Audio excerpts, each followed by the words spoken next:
Shalom, Erev Shabbat Shalom, Parashat Chukat. There's an idea in the Parashat this week that really deals with a concept which is one of the hardest things to deal with properly for a religious Jew. It's a time that you might try to do the right thing and because of that make a mistake. And who better to learn from the Moshe Rabbeinu himself? This is Parashat. There's the famous mistake, so to speak, that Moshe Rabbeinu made when he was asked to speak to a rock, he should give water, and he made some kind of mistake. There's many explanations as to what the mistake was, but there's one midrash that points to a certain idea that is very relatable. Midrash writes that Moshe Rabbeinu, when he was going to speak to the rock, as Hashem commanded him to speak to the rock, and he should take out water after the people had no water and they complained.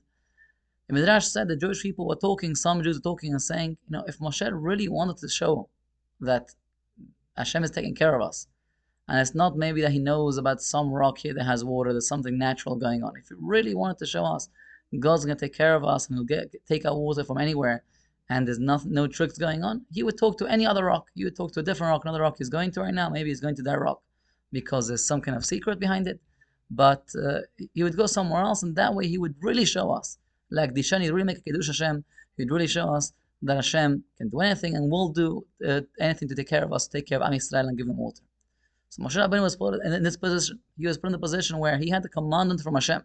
Hashem tells him, go speak to this rock and make the water come out. The Jews, on the other hand, are saying, it would be a bigger Kiddush Hashem, a bigger sanctification of God's name if Moshe would do something else, something that he wasn't told to do, and that would be a bigger miracle that would really show that Hashem cares of us. That's the Pirush in the Pasuk. The Pasuk says that Moshe Rabbeinu was punished, because he didn't believe in me to sanctify my name. You can read it this way. You can say, Moshe Rabbeinu didn't believe that following my words, my commandment, would lead to be Mekadesh and Shamayim, would lead to a great miracle happening that everyone recognizes as being a miracle from God. So lehakdishani, to sanctify my name, precisely because he wants to do something better for me. He wants to do Kiddush Hashem. He changed it from what I commanded him. I told him to speak to this rock. Instead of speaking to the rock I commanded him to speak to, he spoke to a different rock, and from that different rock, then after water didn't come out, he had to strike it, and then water came out. What was his mistake, though? His mistake lies in one thing. He had a commandment. The commandment was, speak to this rock. Moshe Rabbeinu, based on the situation that he saw, he thought there will be a bigger Kiddush Hashem if I speak to a different rock. And Hashem makes that work, the water come out from there too. That will be a bigger Kiddush Hashem. So that's not your problem to worry about. The truth is, Moshe Rabbeinu, when he had to at the end speak to the other rock and then strike the rock, water came out. Say Chachamim in the Midrash that water came out not just from the rock which he struck, came out from all the rocks around there. All the rocks around were giving water. So even if Moshe Rabbeinu had listened to Hashem's commandment and he had spoken to the rock that people could have perhaps said, there's something special about this rock that Moshe Rabbeinu knows, and that's why it can produce water, it's connected to some kind of underground spring. People could have said that if water would only come out from the rock, but God already had understood that could be a claim people would make. And because that he prepared the miracle that when water would come out from the rock which would be spoken to, also water would also come out from all the other rocks. So Hashem took care of the issue of Kiddush Hashem, and it wasn't for Moshe to worry about. That's very often a challenge that we have in our lives. There's a mitzvah, especially if you're around people less religious family, and there's a certain mitzvah you want to do. It could be some people want to go to a place that religious people shouldn't be going to, or anything else. It could be stopping to pray. It could be any one of the millions of details in halakha there are in day-to-day life.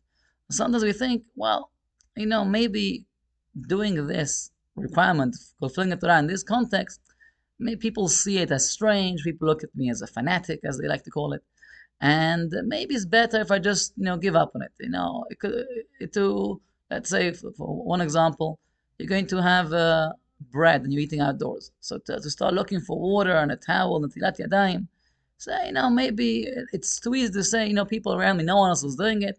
Maybe I can just give up on it and not take the 3 to 4 minutes it's going to take me to do tilat yadayim properly and eat bread the way I'm supposed to eat. I'll just, as people do, which is not really acceptable, I'll wrap my hands in something and eat bread like that.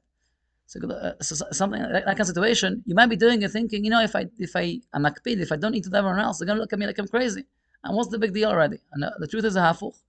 Our job is we do Kiddush Hashem Shamayim by listening to Hashem. We do the thing that maybe looks awkward, looks unusual, people might comment about, but the truth is Hashem will deal with how people perceive it. And normally, for the most part, the effect it has is the opposite.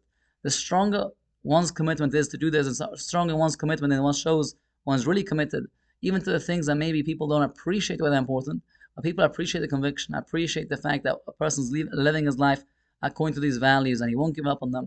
And that's what truly makes a Kiddush Hashem. So Hashem should be, take the chizuk. Like I said, even Moshe Rabbeinu could make a mistake on his level, but on our level, take the chizuk to not overthink it. If many cases halacha is clear. When halacha is clear and you have to follow something, to do it, the eyes closed. It's the right thing to do. It'll be the right thing to do, and Hashem will deal with the consequences. Now, cases halacha is not clear, that's to consult, and there's many such cases where there are gray areas. But where it's clear and the correct thing to do is clear, just we think, what will people say? Hashem will deal. Hashem will make sure that through our actions, Kiddush Hashem will come out, and through doing what we have to do, even when it's hard, and people might speak. That's the biggest Kiddush Hashem. Through that, Zechut to Hashem should be Zochet to also Mekadesh Shamayim Rabim, will always be Mekadesh Shamayim, and together with all Am Yisrael, be Mekadesh Shamayim, and bring the ultimate Kiddush Shamayim, the Geula Yimena B'Yamenu. Amen. Shabbat Shalom.